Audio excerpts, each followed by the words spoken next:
নমস্কার, আমি পরাগ গুপ্ত ভায়া। আজ 18ই ডিসেম্বর 2025 ইংরেজি। আমি বাংলার মহাপ্রাণদের নিয়ে কবিতা এবং গান প্রতিদিনই প্রায় লিখি, প্রতিদিন।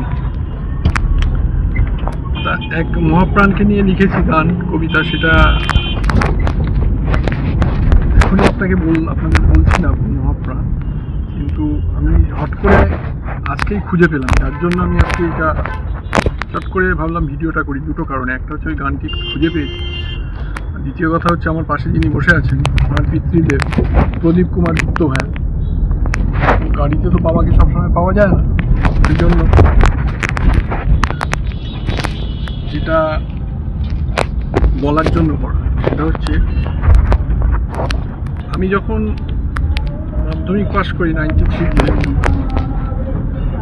6 ফুট 1.5 ইঞ্চি হাইট হয়ে গেছিল, এবং তখন তার জন্য আমাকে সবাই কুস্তি করতে বল, কুস্তি নয় ওয়েট লিফটিং। যাই হোক, ওয়েট লিফটিং হয়নি, কুস্তিও হয়নি। কুস্তি তখন জায়গা কোথায়, আখড়া আমাদের, আমি যাদবপুরের ছেলে। আমি যেটা দেহ সৌষ্ঠবে ভর্তি হয়েছিলাম, বডি বিল্ডিং, যাক সে আলাদা। যতীন্দ্রচরণ গুহ, যিনি 1892-তে জন্মেছেন, ইংরেজির 3রা মার্চ, 1892 3রা মার্চ, এবং চলে গেছেন 1972 2রা জানুয়ারি। প্রায় 80 বছর, 79-80 বছর বেঁচে ছিল।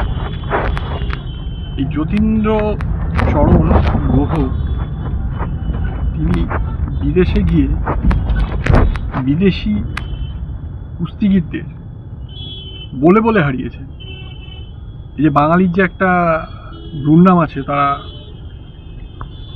বুদ্ধিজীবী, অবশ্যই শিল্প সাহিত্য এতে একদম চরম স্থানে চলে গেছে। এবং দেশপ্রেম আর দেশপ্রেমিক হিসেবেও বাঙালির যথেষ্ট সুনাম, এ নিয়ে তো আমি অনেকবার বলেছি। কিন্তু এই যে খেলাধুলা এবং কুস্তির মতো একটি প্রতিযোগিতায় বাঙালি চূড়ান্ত জায়গায় ছিল, সেটা কিন্তু মানুষ ভুলে গেছে।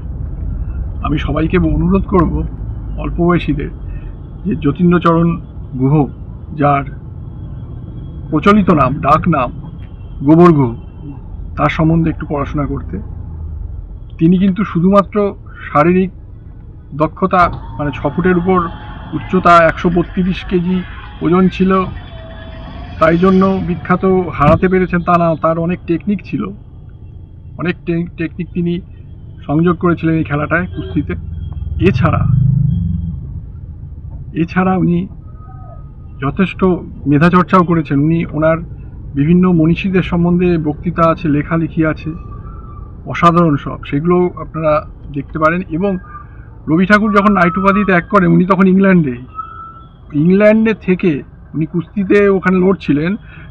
রবীন্দ্রনাথকে সাংঘাতিকভাবে সাপোর্ট করেছিলেন এবং ব্রিটিশদের বিরুদ্ধে বলেছিলেন নাইট উপাধি ত্যাগের সময়। আমি যে জন্য আরেকটু কথা বলছি, সেটা হচ্ছে একটি অদ্ভুত, উনি তো মাছ ভাত, কয়েক সের দুধ, ক্ষীর এগুলো তো খেতেনি, কিন্তু এমনি আরেকটি খাবার খেতেন, আখনি বলে। খাবারটি ভোরবেলায় কাঠের আছে, ধরুন 5 কেজি 6 কেজি পাঁঠার মাংস বা মুরগির মাংস, সাথে 1.5 কেজি ক্ষীর মিশিয়ে তার সাথে সেটা জাল দেওয়া শুরু করত। ক্ষীর, দুধ, ক্ষীর এবং মাংস। ধরুন 6 কেজি মাংস, তার মধ্যে 1.5 কেজি ক্ষীর আর 1 কেজি ঘি জাল দেওয়া হতো ভোরবেলা থেকে। সেটি সন্ধ্যের সময় দিয়ে 1 বাটি হতো, সেটি খাওয়া হতো। এটাই আজকাল অনেকে প্রোটিন পাউডার খায়, সাপ্লিমেন্ট খায়, যারা দেহসৌষ্ঠব বা ওয়েট লিফটিং বা বিভিন্ন শরীরের কসরতের কাজ করেন তাদের। কিন্তু এটা উনি সেই যুগে খেতেন ন্যাচারালভাবে। ভাবুন একবার। বাবাকে একটু বলতে বলছি, বাবা এই গোবর গুহর আখড়ায় গেছে, বাবা তো বহুদিন কার মানুষ, এবং ওই যে আখড়ার মাটি, যে মাটিটাকে হলুদ, মধু, দুধ, ঘি কি যেন মিশ্রণ করে একদম পাউডারের মতো, তেল পাউডারের মতো একদম অদ্ভুত মাটি বানানো তো আখড়ার মাটি ওরা তিলক করতেন, এবং ওইটা ওদের একটা পবিত্র মাটি, এবং কুস্তিগীরদের গা থেকে আবার ছাড়িয়ে দেখা হতো। এই গোবর গুহর কাছে কিন্তু মাননীয় সঙ্গীত শিল্পী মান্না দেও চর্চা করেছেন। বাবা কিছু যদি বলো, দু এক কথা। অ্যাকচুয়ালি আমি যখন মানে তখন আমরা খুবই ছোট, স্কুলে পড়ি আর কি। আমি ওর দিনে আখড়াটা ছিল গোয়া বাগান। গোয়া বাগানটা হচ্ছে ঠিক কিরম জানেন, হেদুয়া আর মানিকতলা মোড়ের মাঝখানটা, এবং ওইটার সামনে একটা স্কুল ছিল, হাই স্কুল, বিদ্যাভারতী স্কুল সেই, এবং তার উল্টো দিকে ছিল একটা নাম করা বাচ্চাদের স্কুলের নাম, ওই আপনার এটা নিকেতন, ঠিক মনে আসছে না।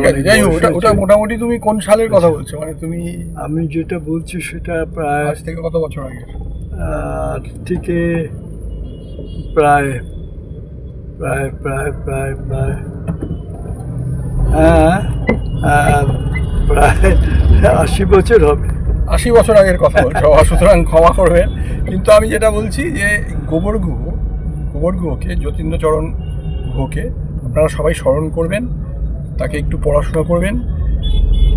বাঙালি শরীরচর্চায় এবং কুস্তিতে কোথায় চলে গেছিল এইগুলো আজকাল কেউ জানে না। আজকাল তো আমরা সব জানি যে বডি বিল্ডারই হোক বা কুস্তি রেসলারই হোক তিনি বিদেশে, কিন্তু একটা স্বর্ণাক্ষরের ইতিহাস আছে আমাদের বাঙালি।